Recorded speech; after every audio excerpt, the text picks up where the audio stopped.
Go ahead and get started. Hi, everybody. Welcome. For those of you joining within the Bramble platform, I hope that you're watching this live through the platform. And for those of you joining us through YouTube, welcome. Comments and questions can be placed into either the Bramble chat or the conversation on YouTube Live.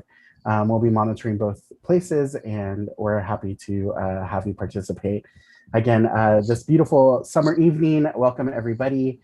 We're super excited to be in a new platform, doing some final experimentation in the virtual world.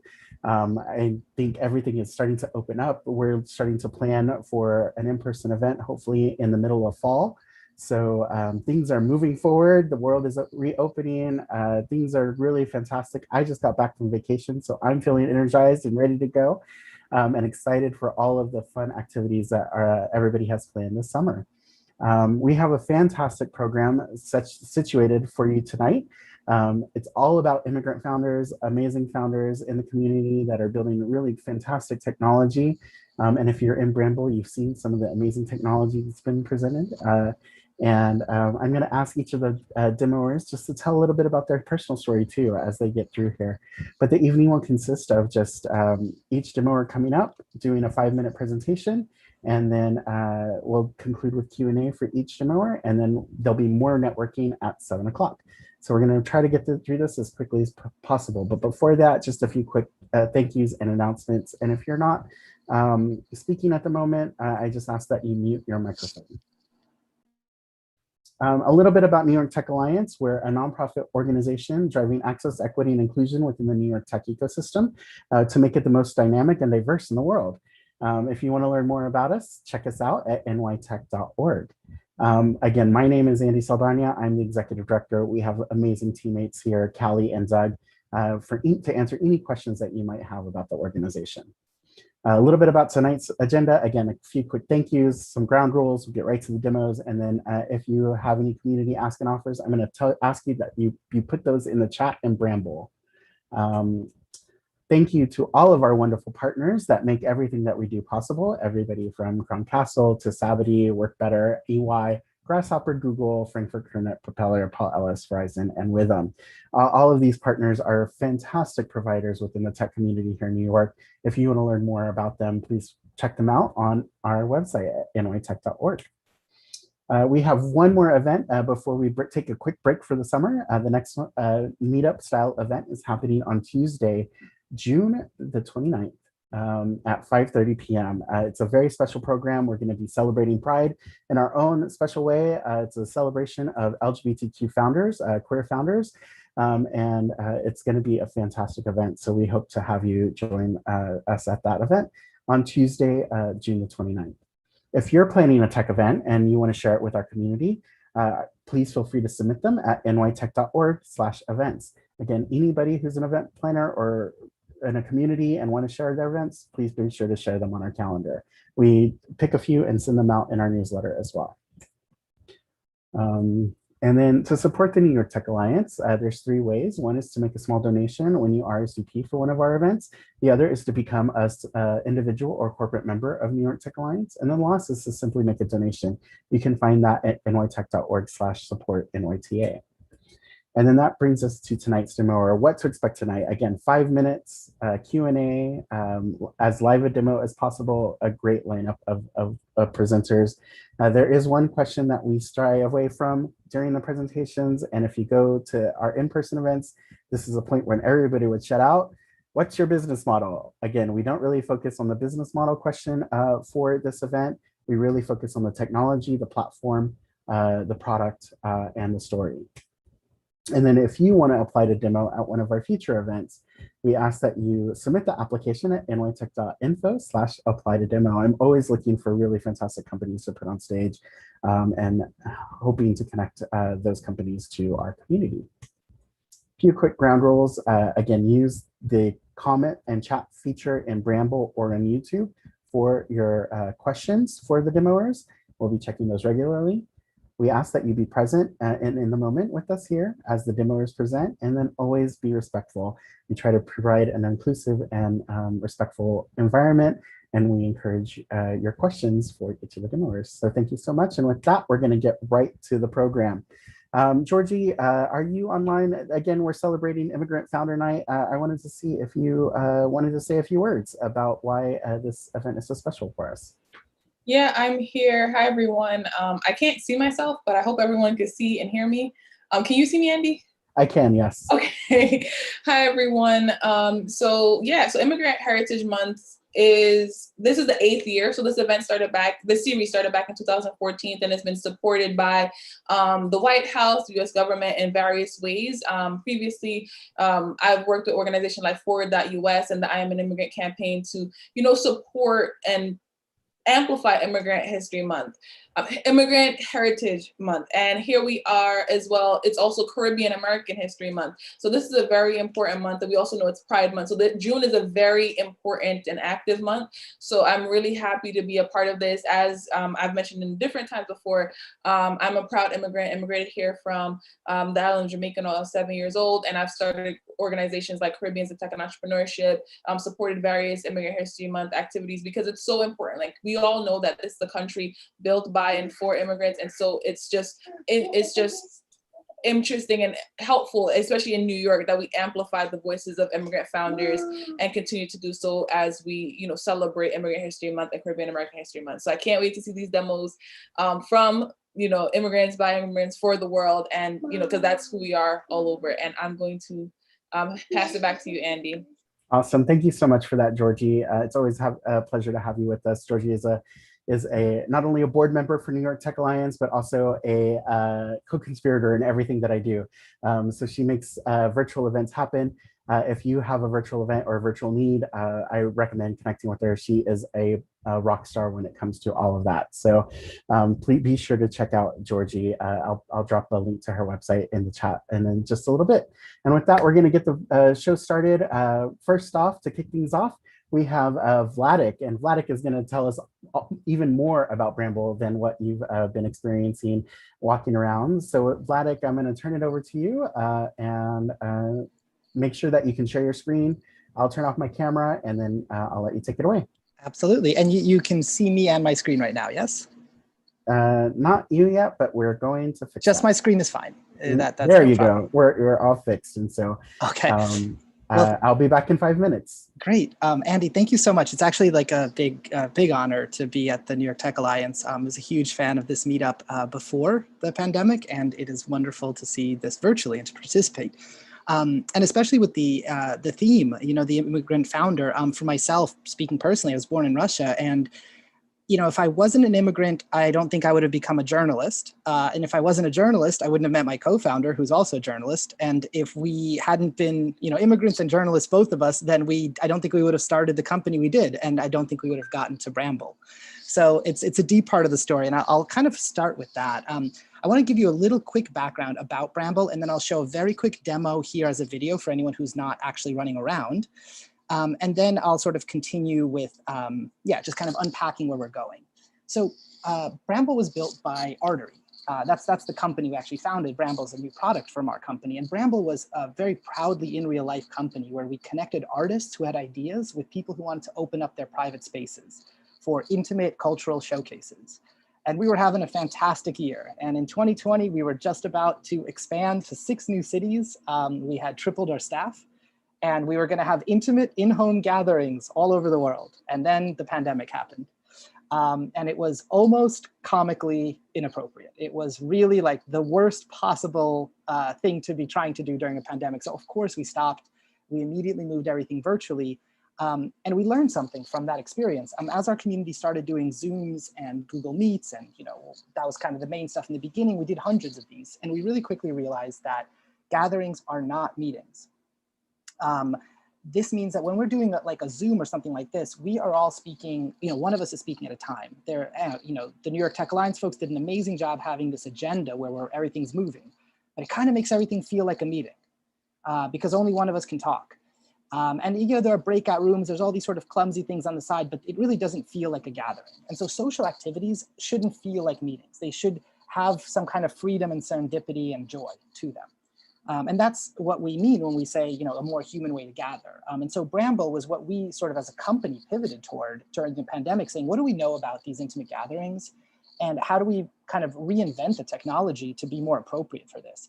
And so it really breaks down to two fundamental things that go into like a better social gathering virtual experience.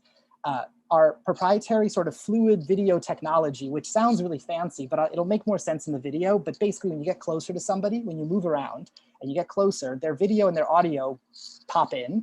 And when you move away, it fades out, just like in real life. So that's one really key thing, is you have the freedom and the agency to talk to whoever you want to talk to like go hang out at the big speech where there's a keynote going on, or maybe hang out outside and talk to someone else, right? Just like in real life, like people have different approaches to these things. And the other thing is to give a setting, give people something to talk about, right? Like when we used to meet up in real life, we would meet at this bar or at this gallery or at this restaurant. And so that context is really important for giving us something to talk about. So I'll just kind of keep going here. This is a quick demo and I'll narrate over this. This is my co-founder, Salima. She's making her way through and you see her little red avatars moving around. And as she gets closer to people, they fade in, now they faded out. She's gonna pass by another person up here who's playing piano. And anybody who's in Bramble, this will all be familiar. You are all just using this together. Then she's in our office. She can play video games that you can embed any kind of web page or game here. She's walking over to someone's desk. Here's some people having a private meeting at their desk.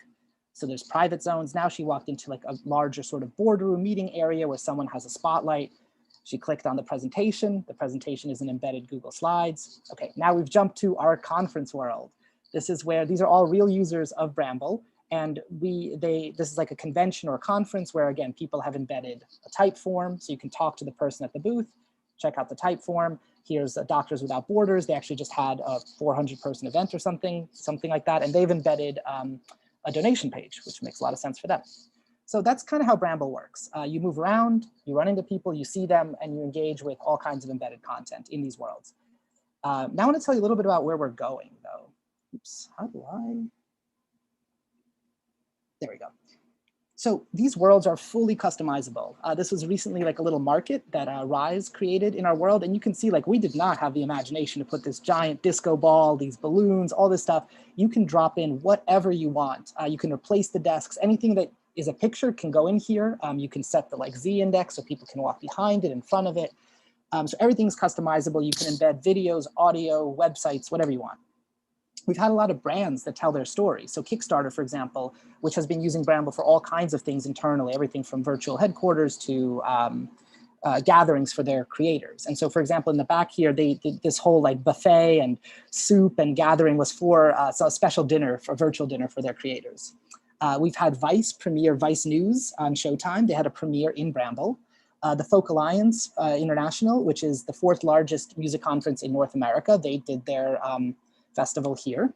And then we've created all these new themes, right? So as much as everything is customizable, we want to give some people something out of the box, like Squarespace gives you a beautiful website, you know, without you having to do that much.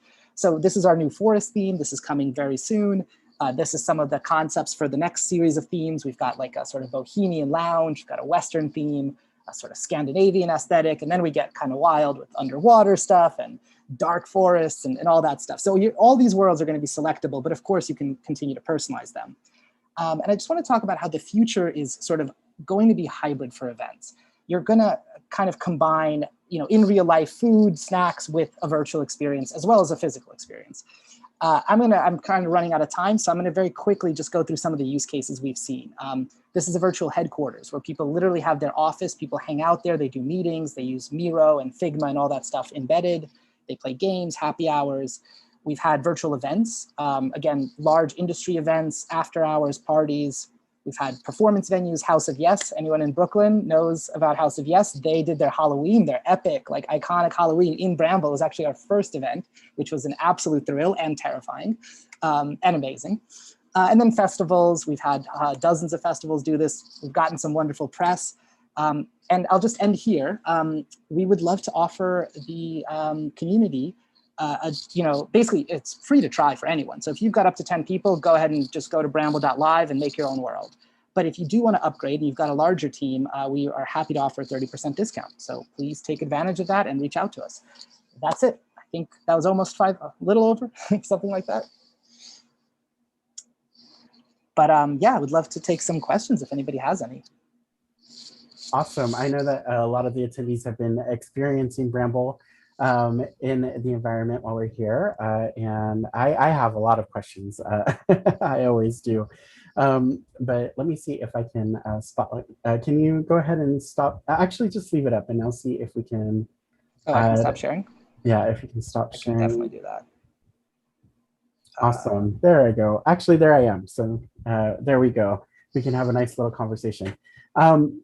You know, Vladic, when you showed me the platform for the first time, I was just blown away by just the creativity that went into everything. And it makes sense that you were going from this artist kind of host space into what this technology is. And so I want to talk a little bit about that transition and how, you know, you said you went from small live in-person events in people's homes to completely virtual, and finding, you know, the issues that occurred with that. Like, what made you think, oh my gosh, I need to create this?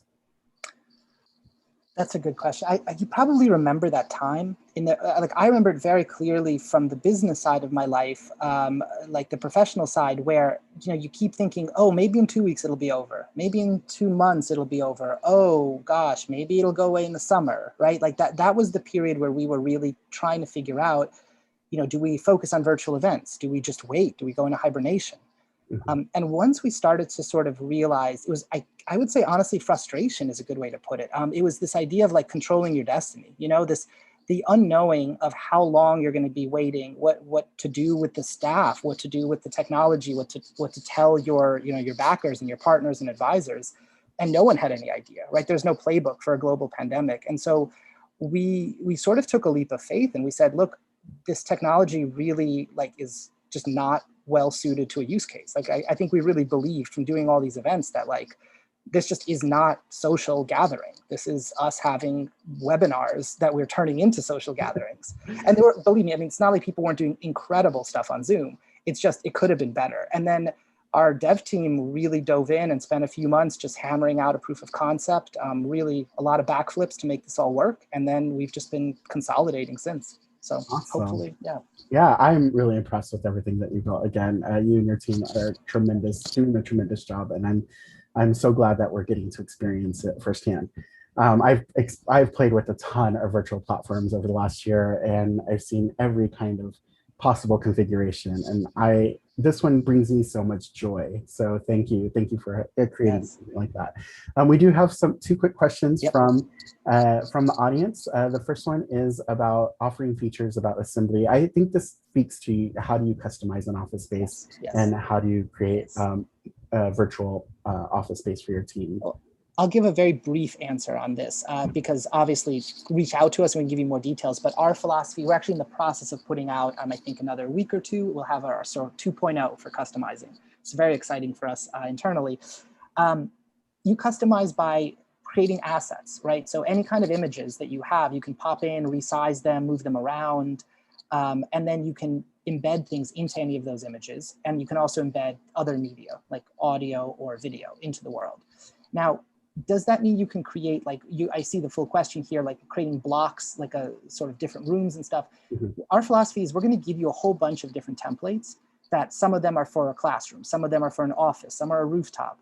And we haven't yet let you mix and match those templates, but we figure that having those templates will make it very easy for you to, within those templates, personalize them.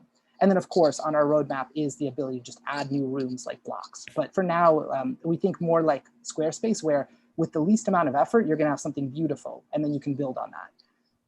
And I assume that you can have multiple environments as well. Oh, yeah, so absolutely. You can do something that's rooftop focused. You can do something that's water cooler focused or theater focused. I will say, you know, one thing we've realized just in practice is people, especially for a team, it really makes sense to pick one and let people take it over. So we actually give people the virtual headquarters, which has a bunch of desks. And then within a day or two, you start to notice, wow, somebody went nuts and made a crazy desk over here. And someone went wild and threw out the desk and put in an elephant, you know? And I think those are the kinds of moments where people start to actually own it. It becomes part of the culture of the company, which is our hope for any kind of hybrid team, is that it's inclusive, right? It makes people feel like they're more connected, not just having a meeting. Yeah, absolutely. And then the last question is about recording the event. Yes. Within Bramble. You and I had a conversation about this. Yep. So this is a little bit like discussing time travel or something. It's like a little bit of a brain bender. So yes, I mean, what we do for recording is we record using just a Chrome, any kind of Chrome add-ons. Like you can use a screen recorder, a Chrome extension to do this. The reason we don't have recording, there's sort of two reasons. One is security. We didn't build in a recorder because that's the best way to prevent abuse, right? And we have a lot of folks using Bramble for a lot of reasons. We didn't want recording to be part of it, especially if you're using it as an office space, which is very different than an event, right? Where you actually don't want other people. So you can like lock your offices, things like that. However, the other problem is that everyone has a different experience. Like Bramble is not a central experience, as some people are over there talking to each other, some people are here. So whoever wants to record can record, but there's no central bird's eye view of the event because there's too many things happening simultaneously. No, that's a great answer and understandable. And we're actually streaming to YouTube Live, so our recording is coming from YouTube. So that is another. That's a workaround. Yeah, we have a lot of workarounds. Yeah, so it's really great. And then my favorite question. Awesome. Well, thank you so much, Vladic. We're out of time for Bramble, but I know that you'll be sticking around, or somebody on your team will be sticking around. So be sure to find them in the event platform Bramble and ask for questions. So thank you so much. Thank you, Andy. Awesome. And next, we are going to move from live event or virtual event platforms and the world of Bramble to retail technology and our amazing founder, Eugenia, who is putting together a phenomenal marketplace. So Eugenia, I'm going to ask if, let me see if I can make this happen. I have to share my screen. There we go. And yes. Hello. Should I try to share my screen? Yes, please do. Let's see. Okay.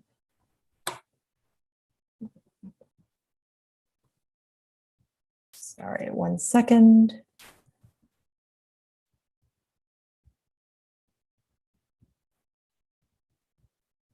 Did that not work? No, that did not work.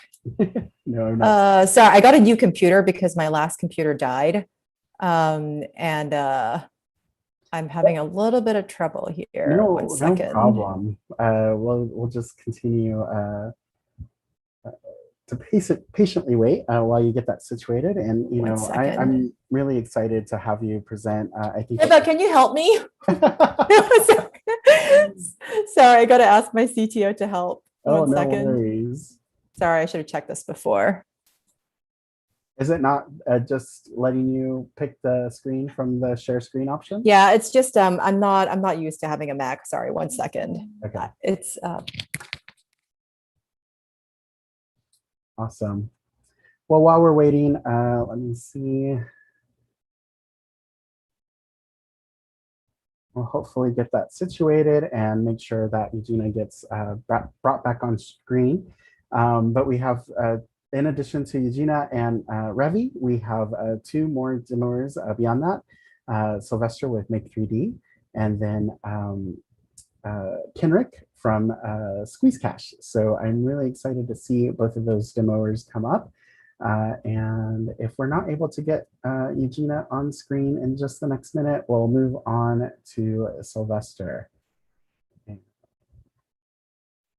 But again, as Georgie said, this month is June. It's full of amazing celebrations across different communities. I'm very happy that we're getting to celebrate some of those communities at New York Tech Alliance. I encourage any queer founders in the audience to apply to demo for our June 29th event.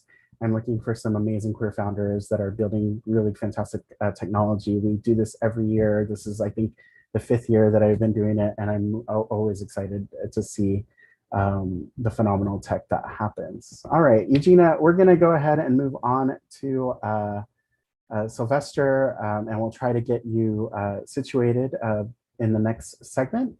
But Silverstr, do you wanna try to share your screen? Yes, I will try. Okay. Do you see my screen? Yes, if you hit present, I think it should go full screen. Awesome. Yep. Take it away. I'll be back in about 5 minutes. All right. Thank you, Andy, and thanks everybody to actually having an opportunity to present at this fantastic event. My name is Silverstr, and I'm a tech lead and one of the directors at Make 3D Company Limited. We are a Gambian technological startup focused on 3D printing.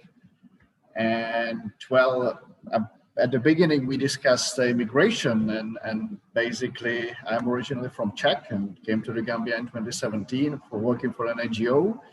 And in 2019, in April, I met my co-founder, Juka, and we decided that we basically were both enthusiasts in technology and particularly 3D printing. And that's when we brought our first 3D printer in the Gambia. And I think it was the first 3D printer in the country, actually. And we were printing until we established the company in November 2019, and until we finally got married in January 2020. So we were printing really intensively.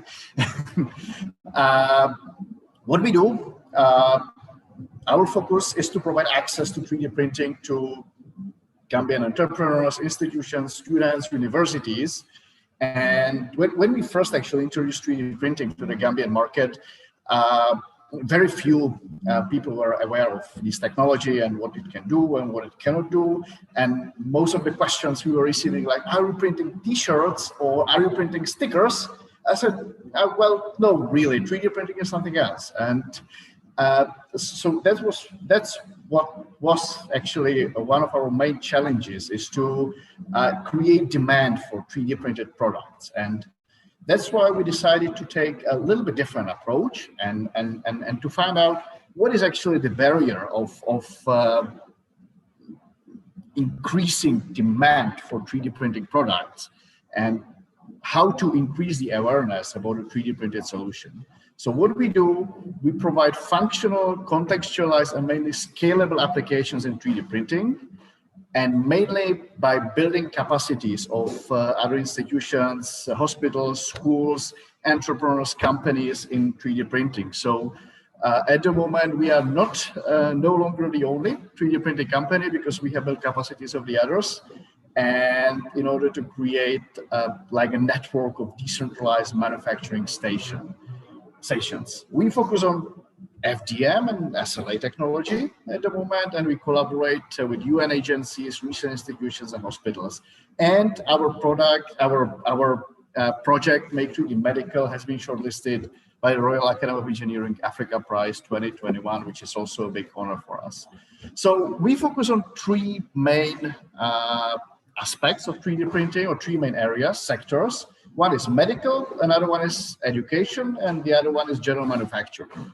In medical, I would say the context in the Gambia is basically everything is depending on import, and the Gambian medical sector is really vulnerable to disruption of supply chain, as basically happened during COVID-19 pandemic.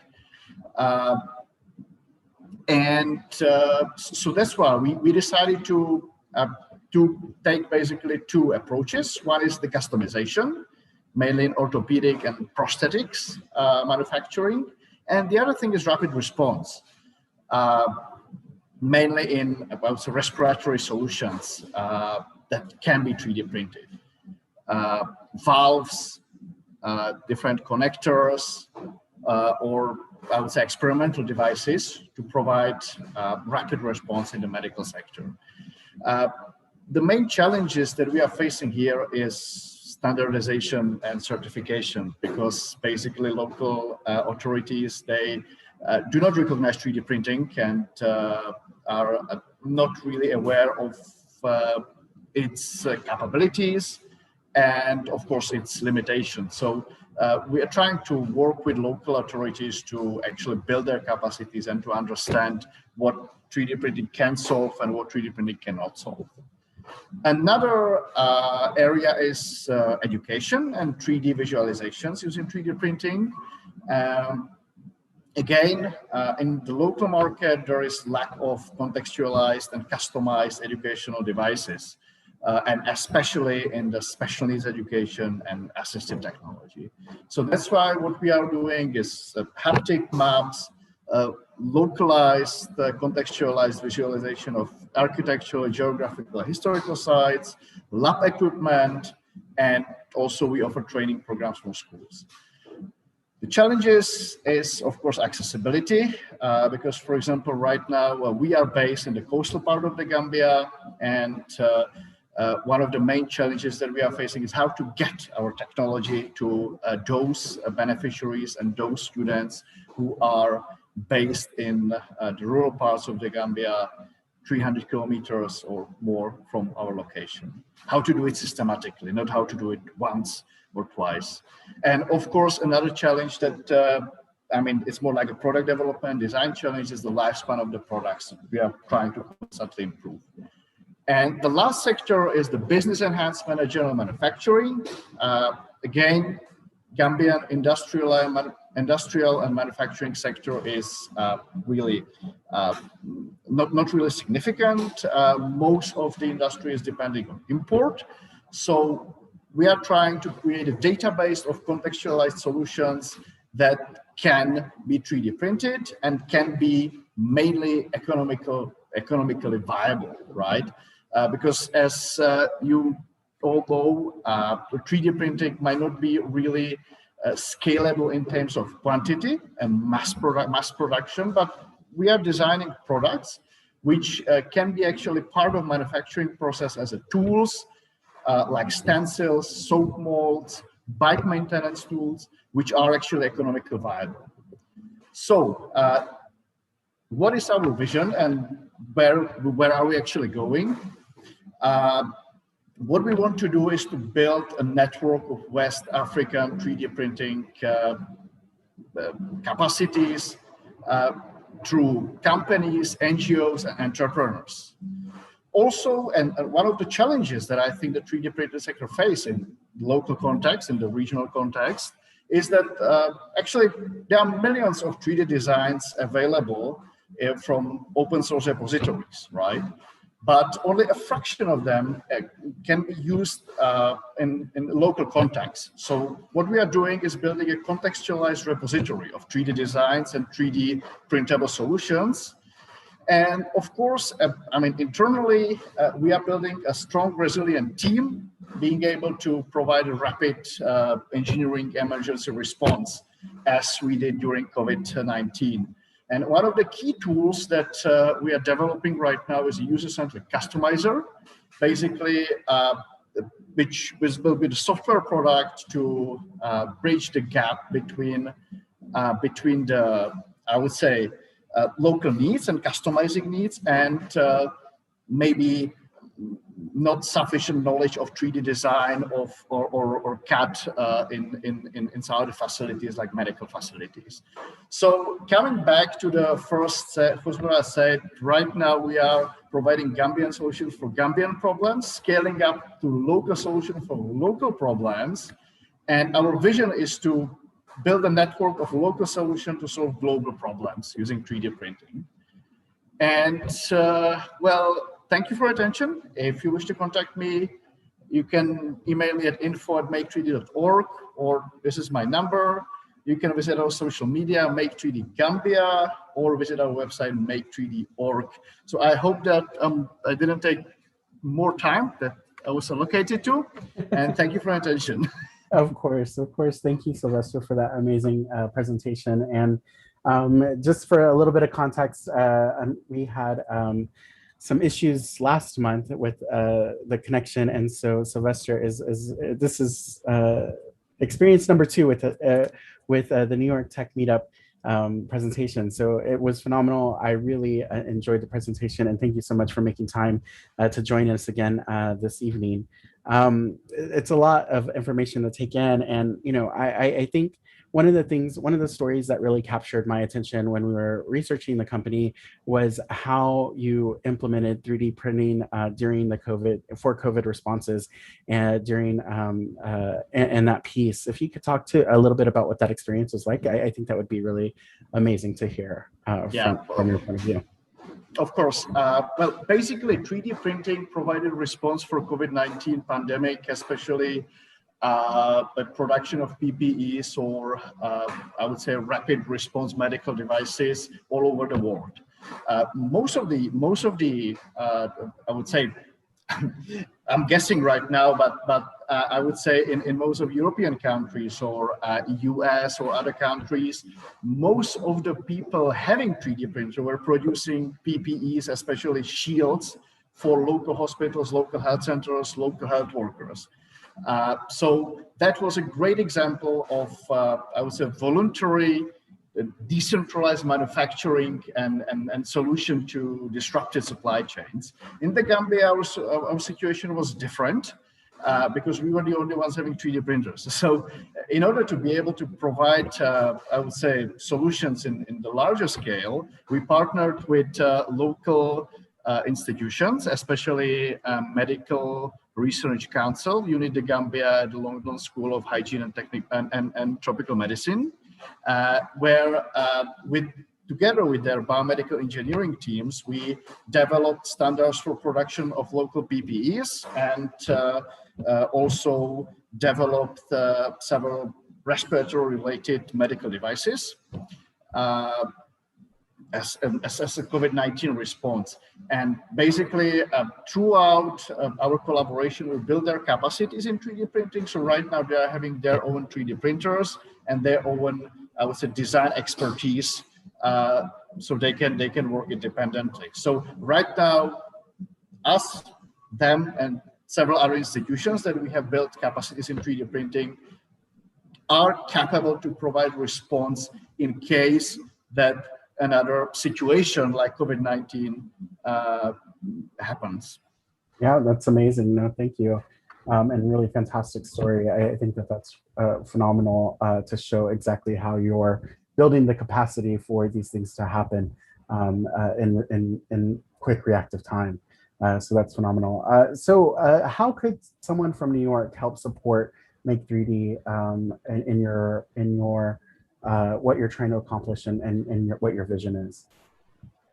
Well, right now, we are looking especially for market linkages to another West African countries or countries which can be in the similar situation as Gambia. So basically no 3D printing facilities or very lack awareness about 3D printing. And what we want to do is to share our know-how. So if stakeholders or participants, partners of NITech are having those contacts or ideas or stories that could share with us and create a market linkages, how can we basically share our know-how with the others? That's something that would help us to scale up our impact. Yeah, absolutely. I think that's a great point. There's a couple of different partners and associations that I think I would like to introduce you to. So we'll take that discussion offline, but I think what you're doing is really amazing. I'm glad to see the impact that you're having with Make 3D. And I wish you and Juka all the luck in the world in everything that you're trying to accomplish. Is there anything, any last comments or words that you have for the audience tonight? Well, once again, I would like to thanks for the opportunity to present our company and our activities in the Gambia, and wishing everybody a nice evening. It's actually 10:41 p.m. in the Gambia right now. So well, thank you so much for staying late at the office, and you know, this is just the start of an amazing relationship. So thank you so much. We'll continue to connect further offline. And unfortunately, I know that you were having trouble accessing Bramble, so you won't be available for the networking. So again, if you could quickly share your screen. If anybody in the audience wants to connect with Silverstr or Make 3D, be sure to capture his email, the website, the social media. We'll be sharing all of this information in our next newsletter as well. So again, thank you so much, Silverstr, for that amazing presentation. Thank you, Andy. Awesome. Okay, we're gonna bring Eugenia back up. Give her. Hello. Yes, and make sure that you can share your screen. I'm so sorry about that. I am a lifelong PC user, and I finally broke down and got a Mac yesterday, and it's taken me a little bit of getting used to, but Yeah, I think I can handle it now. There's a little bit of a learning curve on that. But Yes, thank you so much. exactly. Before you begin, I just want to let the audience know that unfortunately I have an emergency to go take care of. So after we finish the presentation with Eugenia, I'm going to ask Georgie to join us back in. She'll take over as host for the remainder of the program. But Eugenia, go ahead. And, Great. I'll be back in about 5 minutes. Great. Thank you so much, Andy. Hi, everyone. My name is Eugenia Dalman, and I am the CEO and co-founder of Ravich. We are two immigrant women founders. I am Korean who grew up in Hong Kong, so I guess I'm kind of a double immigrant, while my co-founder and CTO, Hiba Awad, who is also here with us tonight, is from Aleppo, Syria. We met on the first day of International Freshman Orientation at MIT way back in 2004, and here we are working together. So Ravich is a photo review platform and a shopping marketplace specifically for small premium fashion brands. I'm sure a lot of you have trouble buying clothing online. I definitely do. Online shopping for clothing specifically is a challenge for many people. Trying to figure out size and fit is really hard. Quality can be a total hit or a miss. A lot of times what you see on the screen is not necessarily what you get in the package.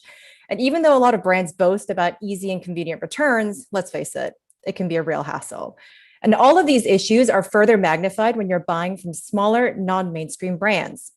Now, because of the issues inherent in online shopping, the majority of fashion brands tend to suffer from very low conversions and a high return rate. And I know this from firsthand experience. I'm a designer myself, and I have a brand called Ava James NYC, which makes size-inclusive women's wear. We were direct to consumer, and technically we were online only, but like many small brands, in reality, I was very heavily reliant on in-person events, which did not bode well when COVID hit. And all of a sudden, I was finally forced to reckon with the fact that my digital strategy was non-existent and my website sales were basically zero. Now, an obvious place to start was reviews, but as a designer in the premium and luxury space, I really hated the idea of having reviews directly on my website.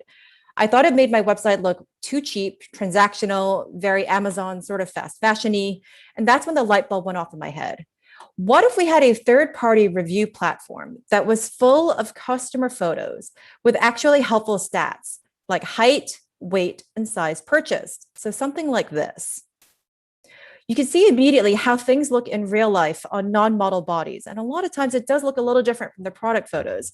You'll get a much better sense of how the garment will fit you and also what size to get. So this should help a lot in terms of reducing the returns problem in the industry.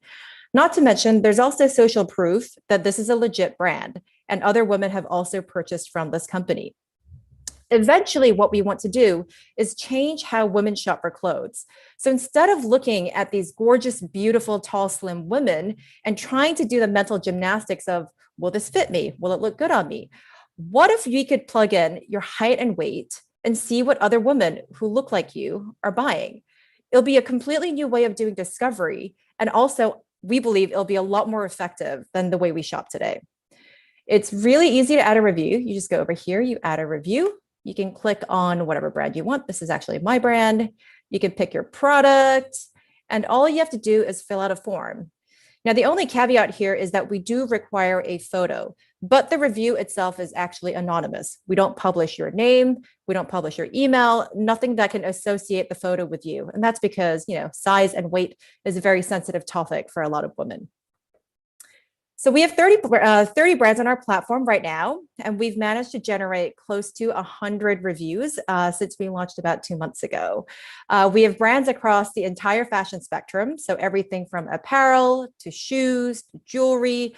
I think we have a glove brand, you name it, we probably have it. All of our brands are US based, although we actually did just start offering international shipping for a number of our brands. The one thing that binds all of our brands together is that they're all small and they're all at a premium and luxury price point. We also love that, coincidentally, all of our brands are women owned. And a lot of our brands actually have some aspect of responsible and sustainable manufacturing. We are very much anti-fast fashion at Ravich. So that's us. Thank you so much for listening. We are super excited to be sharing Ravich with you, and we would love your support. So if you could share this with your friends and family and network, we would really, really appreciate it.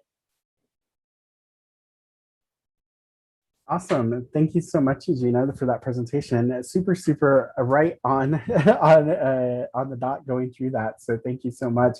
Really phenomenal to hear about your story of going from of how to solve the problem and the review problem. And I think that is super, you make a really great point about reviews on a website or reviews on a product website, especially when your focus is a higher luxury brand. So can you talk through a little bit about when you were creating this marketplace, some of the thoughts and process that you experienced in doing that?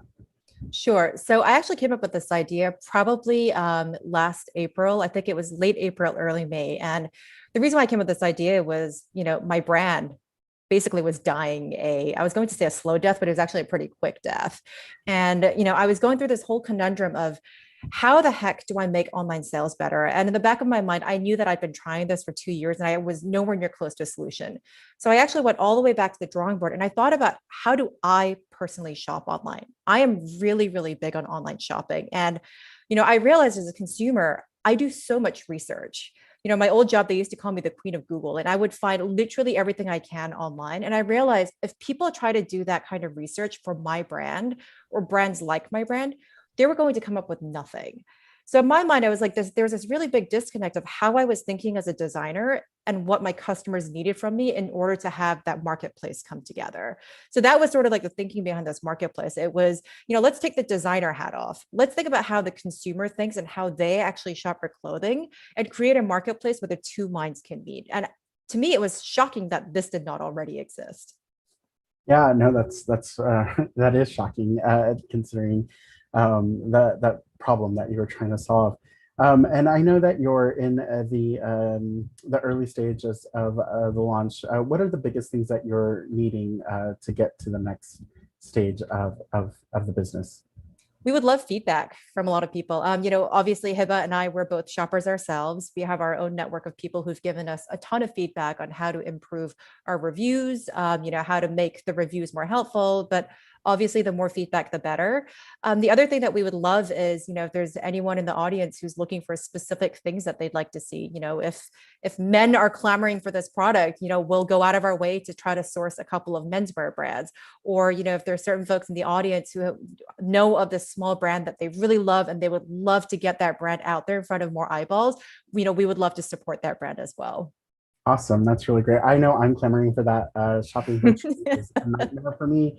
I have broad shoulders and an extra large just never fits the same way twice. So seeing everybody's different. Yeah. And seeing those reviews and the pictures on that definitely would help. I just got 2 shirts from an online brand, and yeah, one was an extra large and it barely closed. Like it didn't close. Yep. And the other was an extra large and it fit perfectly. So I understand the total crapshoot, right? Absolutely. When you're working with the brands, one of the questions I had is, are you providing any kind of analytics back to them, or are you providing any kind of, are those reviews getting filtered up into any kind of useful information for those brands themselves as well? So that's definitely on the roadmap. Obviously, as we start getting more data, we definitely want to be incredibly transparent with the designers. And actually, this is born out of my own experience working with certain marketplaces where it was a complete black box. I got no information on how my brand was doing on the marketplace, which pieces were being viewed more, which pieces were being added to cart. A lot of marketplaces don't like to share that data. But for me, I think it's a great way of, telling the designers what's working from your collection and what's not working. And the way I've thought about this marketplace is, if my designers do well and they sell more, I do well and I sell more. So it's all about aligning the incentives. I think helping them make better merchandising decisions is really, really crucial to their success, which is then crucial to my success. So that's definitely on the roadmap. We just need to get more brands and more data for that to happen. No, awesome. That's really great. And great to hear that you're thinking in that direction, and how to provide more value to these brands as well. That's phenomenal. There's another question that came in asking about men's fashion soon. So that's the second suggestion that you go into. Yeah, we decided to focus on women's first, just because that's what me and Hiba know. But we have gotten quite a few, comments from guys saying that, this is something that they would love. It would help them shop online better. My husband complains perennially about his experience shopping online. So yeah, definitely on the product roadmap as well. No, absolutely. And can you talk about, like, when you're onboarding these brands? I know that you're still early stage, so you're onboarding them onto the marketplace. There is some a learning curve. Is that automated? How are you overcoming that challenge? So we have a really simple integration. If you are a Shopify-based store, which 95% of our vendors are, we have a very simple app that we use to onboard the inventory. And that basically allows us to check the inventory real time, make sure the pricing data is correct, the inventory levels are correct, and also it just helps us onboard that much faster. So that was actually a very crucial part of our product strategy, because we knew that as a marketplace, if we're spending all of our time onboarding a single brand, that was going to be very difficult to scale. So right now, our integration actually works super fast, especially if you're a Shopify or a Squarespace vendor, which all of our vendors are. Awesome. Well, thank you so much, Eugenia. Any last words or thoughts before we move on to the next demo? No, nothing other than, thank you so much for having us on here. We love what you do, and we're so grateful for the opportunity. And please support us. A lot of our brands are also immigrant owned. They're minority owned. And as I mentioned, they are all women owned brands, and they make phenomenal products. And we would love your help in getting them amplified and getting them in front of as many customers as possible. Yeah, absolutely. And thank you so much for joining us this evening. We'll connect in just a little bit, but we'll definitely be promoting Ravi out in our newsletter. So everybody who's listening and watching, make sure that you check out Ravi and their website. It's amazing. Really, thank you so much. It was a fantastic demo. Thank you. I'm glad everything worked out. So. I know, me too. All right. With that, I'm going to turn the program over to Georgie. I want to thank everybody for the time. I do have to run, but Georgie is going to take over and finish up the program. She's amazing. Georgie, welcome to the stage. And all right. Thank you. All right, thank you so much, Andy. And yes, I'm going to take over to hang out with you all for the rest of the night here for today's Immigrant Heritage Month New York Tech Meetup. So up next, we actually have Kenrick from Squeeze Cash. So what Squeeze Cash is building is the #1 multi-currency wallet in the Caribbean and the diaspora, but I'm going to allow Kenrick to tell you a little bit more about that. So Kenrick, if you're going to be sharing your screen, you can go ahead and do that now, and we'll have you spotlighted. Thank you very much, Georgie. Hi, everyone. I am Kenrick Washi, co-founder and CEO of Squeeze Cash. This time, I'm going to try to share my screen with you. Let me go ahead. That would help me get it. And I will go there. Yeah. So what I'm going to do is I'm going to share a few slides of our deck so you can get to understand who we are. Are you seeing my screen? We're seeing your screen, but the deck hasn't opened yet. We're seeing the downloads. Oh no, I have it open, so I don't know. Okay, let me stop sharing. Yeah, stop sharing and then share that specific screen. And then let me share this specific screen. Good. Awesome. You should be seeing it now. Now, yeah, go ahead. Awesome. So yes, we're Squeeze Cash. We're a multi-currency, the only multi-currency mobile payment solution in the Caribbean and its diaspora. So we facilitate P2P transfers, B2C transfers across borders as well as in country. We actually have all of the currencies in the English-speaking Caribbean as well as the major currencies of the Western world, that being the US, the pounds and so forth. And we allow users to send remittances, to do top-ups, to do bill payments. And this team is founded by 3 individuals, 2 Vincentians and 1 St. Lucian. So there's me as CEO, there's Ashley McLean as head of product. Both of us are Vincentians, and Sunil Fontenelle, who is our chief technology officer. He does all the coding. He is a St. Lucian by birth. I'm just going to share just some data with you. Right now we have over 20. So we have over 23,000 users at the moment.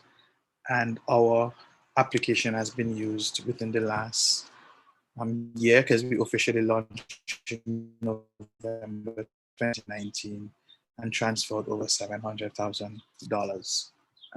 So what I'm going to do now is that I'm going to end this screen and I'm going to connect my phone to show you what our application looks like. Good. Georgiana, I think you're going to need me to help. I'm going to need you to help me connect my phone. It's connected. I think the last time Andy was helping me. Tell me what I need to do to connect my iPhone to share the screen. Yeah, so when you hit share screen, the fact that your iPhone is connected, it should allow you to do iPhone, that's it. Yeah, correct. Go right ahead. We are now, it's loading.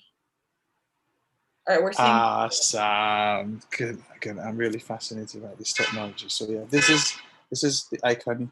So when you open our application, you get to see what my wallet is. So I am in St. Vincent, or I'm from St. Vincent. So my account is actually in Eastern Caribbean dollars, but below it, you can actually see the US equivalent.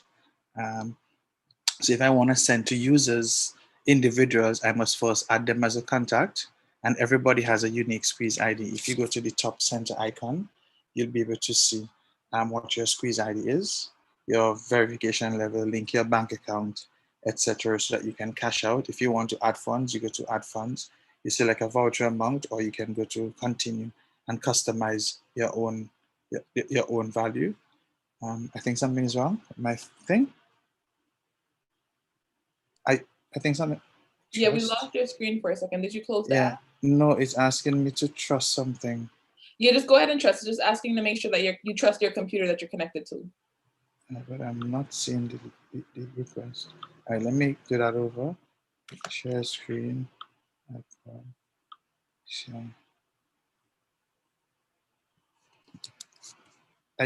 not seeing anything now. I believe it's loading up. Let's just give it a second until it said started sharing. And just to, keep up with time, do you want to just talk a little bit more about it? All right, yeah, I think I probably should just do that. But what it does is that you can use the mobile application to shop at merchants who accept Squeeze Cash, or online, over the phone, in person. You can do that. You can scan a QR code, or you can do it in person, as I said. And you can, once you add a contact to the app, then you can send money to them. So sometimes I tell people they might be more familiar with Cash App. Just think about Cash App, but think about one for the Caribbean. Think about one that has multi-currencies. Think about one that allows a payment gateway. And we have way more features coming. It allows you to do bill payments. You can do top-ups, airtime top-ups across 600 networks globally. And that's really what has been happening with Squeeze Cash. We did pre-seed round financing, and now we are currently in fundraising mode again to fully capture the Caribbean market and position ourselves to at least enter into the Latin American market. So I think that's about it. If you have any questions, let me know. Thank you so much for that, Kenrick. And as a Caribbean myself, I kind of understand a little bit about the need for a solution like this, but I'm gonna ask a question that a lot of folks might be thinking in the audience, and that is, you compared it to Cash App, or, like there's Venmo. Why can't someone use Cash App or Venmo in the Caribbean? It's geographically close. It seems, in certain European countries or Canada, these tools are usable. So can you talk to us a little bit about the importance of Squeeze Cash and like how it differentiates from those apps and the importance to the Caribbean? Right, and that's how Squeeze Cash actually started, because we have limited mobile payment solutions in the Caribbean. And yes, these global players, well, these US players, I think they're faced with what is called the innovator's dilemma. It's too costly for them to capture Caribbean markets, and so we are doing the groundwork that they don't want to do, or they can't afford to do it. It's more expensive for them to do it, and so that's it. That's one of the main reasons how we differentiate. The other thing is that they're also one currency. Good thing we are US also, and US users can use us, and we are focusing on the immigrant population, the diaspora population, because all of us want to be able to connect with our family at home. There's ever so often we have to send money to our friends and family. Like, for example, in St. Vincent, we just had a volcanic eruption in April, and people needed to send cash to their families, and we're able to maximize upon that. So it's rather than having to join a line with Western Union or stuff like that, it was easy for users to get connected to Squeeze Cash and receive monies from their friends and family abroad to help them, especially in a time of emergency. And the good thing about it is that the transfer is instantaneous. So you can just then use your phone and then go to the supermarket and buy groceries, or go to the barber shop and get a haircut and stuff like that, almost instantly. Oh, thank you so much.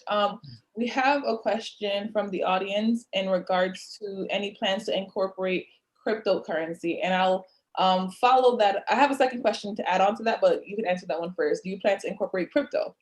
So that's the plan. We do plan to go with the trend. We do plan to go with the times. Right now, we are not doing crypto, but we do have plans. Once we have saturated the market, or we have captured a good portion of the market, then we can think about adding crypto or any other stable coin. Awesome. And then my follow-up question to that is, currencies change all the time. So how are you all making sure that if, I send $50 and the current, conversion rate is $1 equals, $35, and then in 5 minutes from now it changes? How are you managing that currency changing? And so, but we don't use an integration right now for existing platforms that monitor currencies. We actually use our own technology to monitor. So, and you can also go within the app and see what the currency, the forex is at the time of doing your transaction. We can easily make adjustments. As soon as there's a change, we can easily make adjustments. Awesome. Thank you so much for sharing that. Well, and I'll end with one last question is, what issues do you foresee, or what roadblocks do you all foresee with this solution? As you said, there are competitors, and as we enter this global ecosystem, do you fear Cash Apps, Square, Venmo, all these other platforms might start dabbling into this market? Do you, and they already have more market saturation? Is that like a fear? So I don't think it will get to the point where they will dabble into the market again because of the innovator's dilemma. What is happening is that we see a benefit there because we are positioning ourselves once we have done the groundwork for them to actually acquire us.